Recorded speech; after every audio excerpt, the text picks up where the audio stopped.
back to Fright Brothers Haunted Plot Edition. Today we'll be diving into the movie Predators 2. Predator 2. So we'll go ahead and talk about it. This movie, I'm gonna be upfront with you, it didn't really have good writing in the movie. So there wasn't really a whole lot of plot and things that we typically go over, like with our normal movies that we go over here. So this one will be a kind of a reduced version in the sense of the plot points and things of that nature. But we'll go ahead and get started here. So with that stated, this movie is not from 1997. It takes place in Los Angeles here, California. And then in the opening scene, which seems to drag out for 15-20 minutes, as we just have this whole entire shootout here with these different gangs. The Colombian gang and the Jamaican gang seem to be going at it. And then you also have the LAPD with our PD police officer, Danny Glover's character, who he plays Mike Harrigan, and then his, basically his help there, detectives Danny, Leona, and Jerry Lambert. And so we see this shootout, and then in the middle of the shootout, we start to see that there's this heat vision up from afar. And so we know the Predator is watching on one of these buildings from afar. And so we have that shootout there and stuff. What were your thoughts about the opening scene, Ray? So this, to be honest, I didn't like the opening scene just because I didn't like the movie. The Predator just doesn't match a city setting. That's just not a good setting. Yeah, it was not a good setting, and it just was like typical 80s, 90s kind of shootouts where like they have like a million unlimited bullets and they're just shooting and shooting and shooting and shooting. Didn't really like the act one there, but we see that Danny Glover's character, Mike, is being chastised, reprimanded by his boss there about his actions and how he's overly aggressive in trying to do these kind of operations here. And he basically tells them, hey, cool off. But Danny Glover's character, Mike, is just over the top, yelling and screaming at his own boss. Anybody, especially the fans, without a goddamn good explanation. You would think at that point you would be fired from the police department for doing such behavior, but that's the way it is. We also see that the FBI is now involved. They get on a helicopter somehow and just kind of fly into the middle of a street or land in the middle of the street, jump off the helicopter and then go through these back doors to this place, which I thought was bizarre because you'll never really see a helicopter landing in the middle of a busy city street just to drop off FBI agents and stuff like that. So another thing that seemed to be interesting and just not working out, Ryan. So what were your thoughts about just in general the act one, them setting the stage with these police officers and Danny Glover's character, Mike, and then everything that's unfolding with the yelling and the screaming by Danny Glover's character with the FBI boss, and then as well as his own boss? So for me, the first act, I didn't care for it. Mainly, one thing would be, like I said before, the setting. And then two, the characters, they're yelling and they're cursing and they're all angry. Everybody's angry. Yeah, everybody's yelling and cursing. They all have like attitudes for some reason, and I don't know why. It's like it's like they hate each other. I mean, I don't understand it, but yeah, it just doesn't flow. It didn't flow. Right. It was not really that great.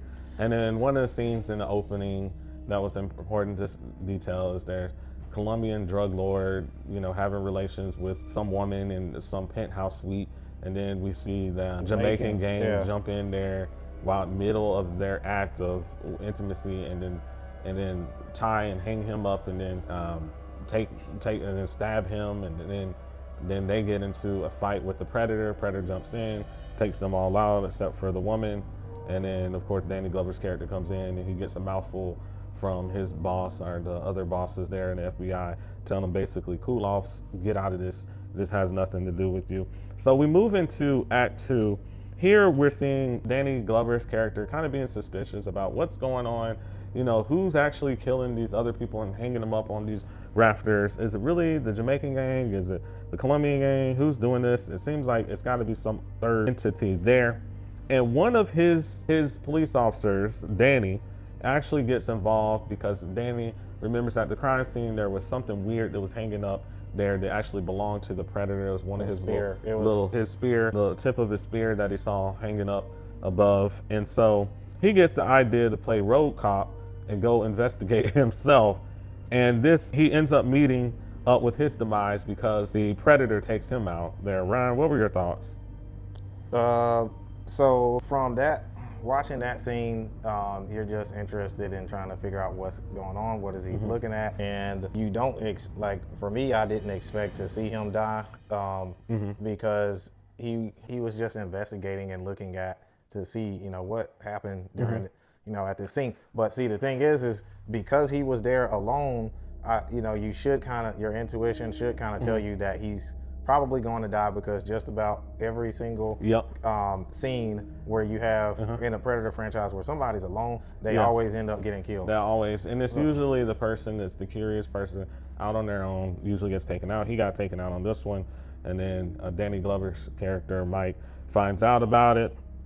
Long story short, that provokes Danny to investigate further, but before he does, he wants to go ahead and visit, we don't see the actual funeral, but visit the grave of his fellow colleague there, Danny, the name of the character. And so he does, the Predator's there, and the Predator has hung up what appears to be one of Danny's necklace or something there up on a tree. Yeah. And then Danny Glover, who's Mike, acts real crazy, man. I mean, he takes out his gun, he's pointing it in a billion directions, looking for the Predator. He ends up not finding him, but it seemed to be a bit weird there. And so the actions continue. The movie really falls apart here in this second act because there's not really much that's going on. Our next real action really is the subway, where we have one of the other detectives there and Leona, and then one of the new detectives go into the subway, and they are there just, I guess, doing their thing. And then lo and behold, there's a gang of people that are in the subway harassing some women, and then also picking on this kind of nerd guy. Everyone draws their guns out, and then I guess that is the call for the Predator to jump into the scene and use his invisibility cloak, if you will, from Harry Potter, to start taking people out there, Ryan. What were your thoughts about the subway scene? That scene was okay. I mean, it gives you a little bit more of what kind of behavior the Predator likes to demonstrate. And in this film, the Predator is being sort of used as I would say like an anti-hero a little bit, with him taking out the Jamaicans and then leaving the one woman just unharmed, and then him taking out these drug gangs and then people that seem to be violent. He's always taking them out. He's taking them out a lot there, and then we didn't even mention, but earlier in the film he takes out the drug head honcho for the Jamaican gang and decapitates them and stuff like that. But it just seemed a bit predictable, I would say, in this. Jerry Lambert, the character there, who's the other police officer with Leona. Leona saves the people. She tells them, hey, go to one of the other carts, the subway carts, and then we'll get off there, trying to get away from this Predator. And then Jerry Lambert is the one that makes the sacrifice to be the one who tries to stop the Predator. Of course, we know he doesn't survive. I mean, that's typical there. Act 3, we move into Act 3. So Act 3 gets a little interesting because we meet back up with the FBI. Somehow Danny Glover is chasing the Predator at some point in the movie, gets in his car and then drives, and then gets ran into by a truck, like a Chevy pickup truck. And it turns out it's the FBI people, and then they invite him inside their little place, and then they spill the beans on what they're doing, that they're not there for the drug lord war. They're there to actually investigate the Predator and to see what he's about. And so they know what we already know. The Predator uses heat vision, and so they have these little clown suits that they put on, these little silver suits that they say will avoid being detected by the Predator. And so they go out, and FBI agents go out in these clown suits to where the Predator is located. And then they are looking for the Predator. The Predator can't initially see them and he looks, but he knows something's off. And so he starts tapping on his little wristband with everything in it. And then you can see he's tweaking the type of visions he can see. And then he gets a vision to where he can at least see the lights that they're shining, and then knows where they're located, and then jumps down and takes them out. So Ryan, what were your thoughts when you saw that? So one thing is, it's highly improbable. So it didn't make any sense that the FBI would disclose what they're doing to Danny Glover's character that just doesn't make any sense because one, he probably doesn't have a secret security clearance, and then two, they wouldn't do, that's something they wouldn't do. Yeah, But yeah, so that, and then also it was predictable that the Predator would probably have another way to find these characters, as they thought they could outsmart him, because I mean, from what we know from the Predator franchise is that the Predator has technology that's highly sophisticated, highly advanced. So the technology that we have compared to the Predator's technology is not even close. So you knew in the back of your mind that the Predator was going to be able to manipulate his technology and change his vision, because they were trying to keep him from, they knew he saw an infrared and they were trying to keep him from being able to use his infrared vision, so he switched it, and he sure enough was able to see the light from their suits when they were down in that warehouse looking around. Yeah. And so they ended up meeting their demise. So yeah, exactly. So we see that Agent Keys, played by Bussy, I believe the actor's last name is Bussy, is the only one that survives. I've seen him in several other movies, but much older, when he was much older now. Yeah. But anyway, back on point. So it basically, at the end of the movie, the last 30 minutes is spent, Danny Glover's character is fighting the Predator. And then it's the cat and mouse game, and they're fighting one another in there. And so there's several scenes where they're in this kind of meat looking room or something, I guess. Meat locker or something. Meat locker, and then they're fighting each other there. And then all of a sudden we have Agent Keys, played by Gary Bussey, and he's says, "I got it from here." And then as soon as he says that, the Predator has this kind of sharp saucer thing, and he just throws it. We see it just chop down the meat.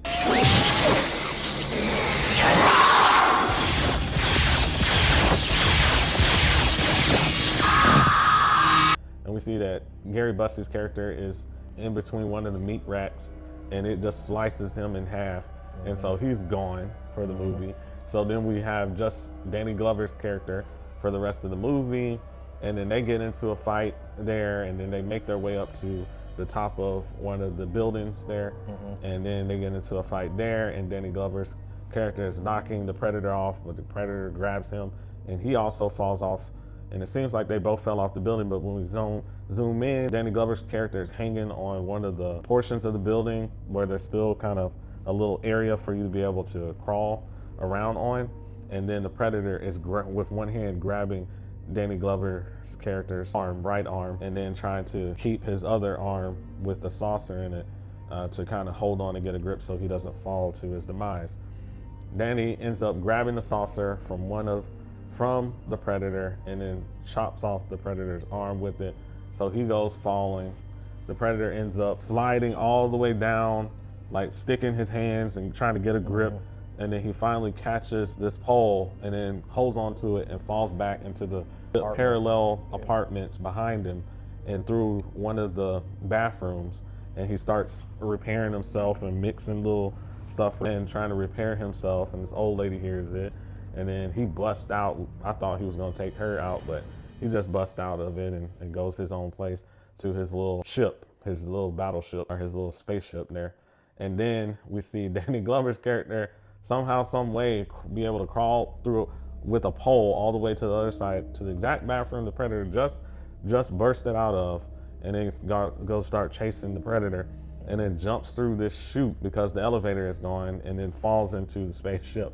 Yep. So Ryan, what can you describe the scene in the spaceship and the final battle there?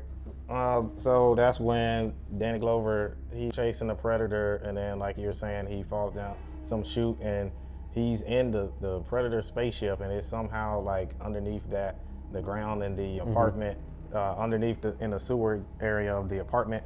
So it's just kind of improbable that there would be some big giant alien ship down there, and then when the Predator and Danny Glover's character are fighting, Danny Glover just grabs that little saucer disc that cuts through stuff that the Predator has, and he just shoves it in his like stomach, and the Predator's dead. Yeah, it's like that was he didn't put up a fight at all. It really put up a fight. You had this 7-foot beast not even really put up a fight, just slice him a little bit.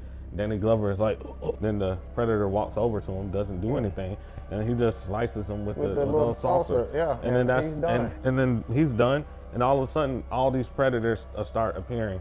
We see the different sizes of predators. Like one looks like the size of Danny Glover, but most of them are taller and bigger and stuff like. And then we see a gray-haired predator too that doesn't have the mask. One, yeah. All the other ones have a mask, and then we think they're gonna fight Danny, and we're like, oh, he's done, he's toast. But they end up walking to a portion of the ship away from Danny, and then carrying the dead predator with them. And then the gray-haired predator turns back, looks at Danny, and then say, "Take it." Take it.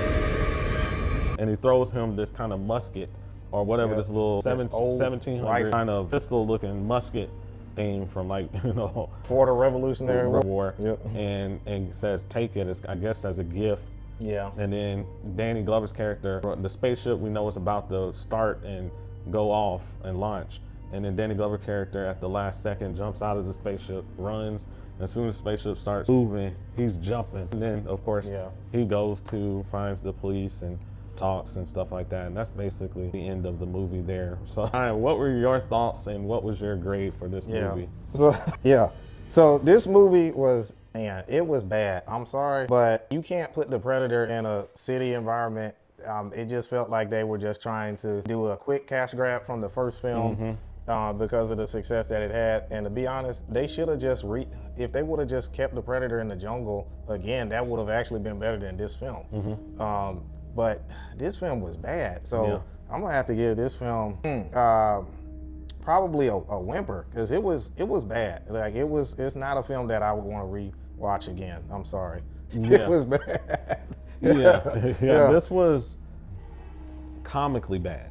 This film, I would give a whimper as well. It was comically bad. The opening scene was just, I was like, what is this? Is this like some Commando video game where people have unlimited rounds of ammunition and just, and it's just like, seriously, what's going on here? And then Act 1 was atrocious. You have the yelling and screaming. Danny Glover's yelling and just cussing out his superiors and about to fight them. Literally is having to be restrained from punching them out. And so it was just so problematic. And then Act 2 really didn't work. Act 3, it tries to put some stuff together. I think the most interesting part of the movie was that final scene where all the predators come in and then they gifted him the 1715 kind of musket type little pistol thing. I think that was the most interesting thing. I think, Ryan, you want to say where that pistol comes from, or where we'll see that in the future movies? Okay, so that pistol, you will see that again if you have seen the movie Prey from 2022.